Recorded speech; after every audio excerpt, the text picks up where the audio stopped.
Hello. In this session, I wanted to go over a quick introduction to the IDE on Cloud9. And now I'm sure you have your Cloud9 account set up, and I have created a blank application. And so the terminal is what we'll be using for to get started and to learn about how to go about developing application.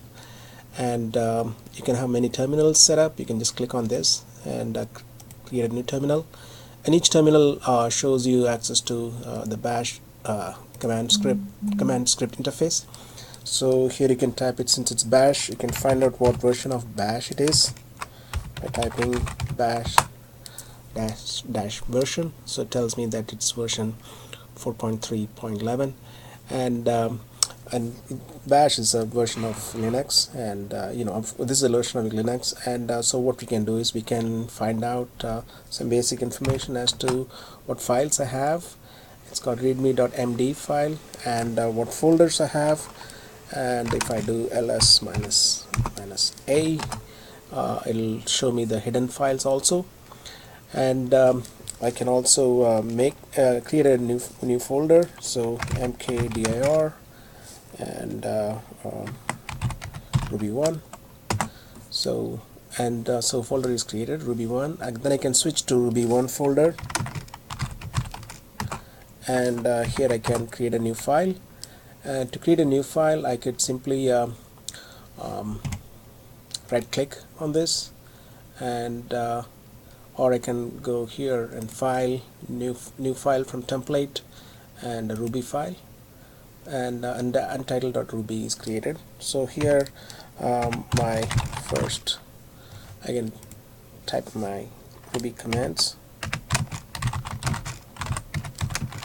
Ruby program, so, and save it. So it's going to get saved under Ruby1, and I'll call it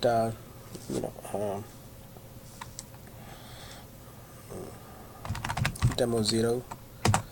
And so demo 0, well, this one is not RB file, so I should rename it.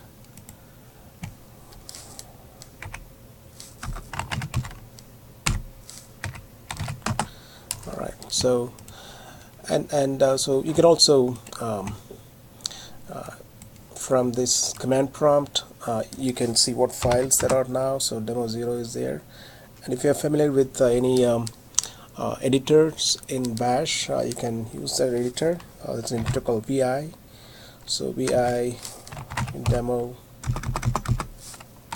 0.rb, and opens a vi editor, and you can, if you know vi, you can use vi to edit it, or you can use this graphic interface to edit your code.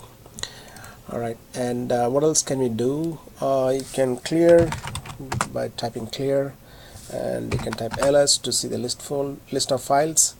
You can also move up to a different folder. So if you want to go one level higher, you type in cd / ... That'll take you one level higher in the directory hierarchy, and you can create directory as I told you. And also if you want to remove a file, you can go to the folder where the file is, so ruby1, and then you can type rm demo 0.rb, and gets removed, and now it's not there.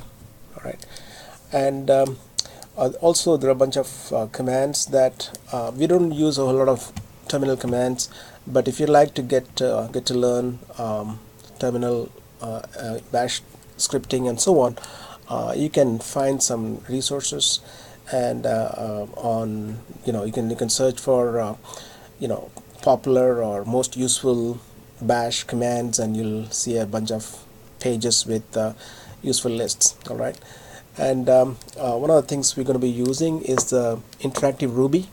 So IRB is the short form for interactive Ruby.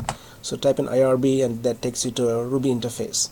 So Ruby interface is where you can actually do some write some Ruby script, and you can since it's an interpreter, it will also interpret each line of code that you type in, and So the exercises that we will get started with um, will mostly have one-line commands that will be interpreted directly within Ruby, within the interactive Ruby, and so we'll get to see how get to see the syntax and some functions and some cool methods within the Ruby environment. All right, so this is a very short introduction to the IDE, that is Cloud9 IDE. Thanks.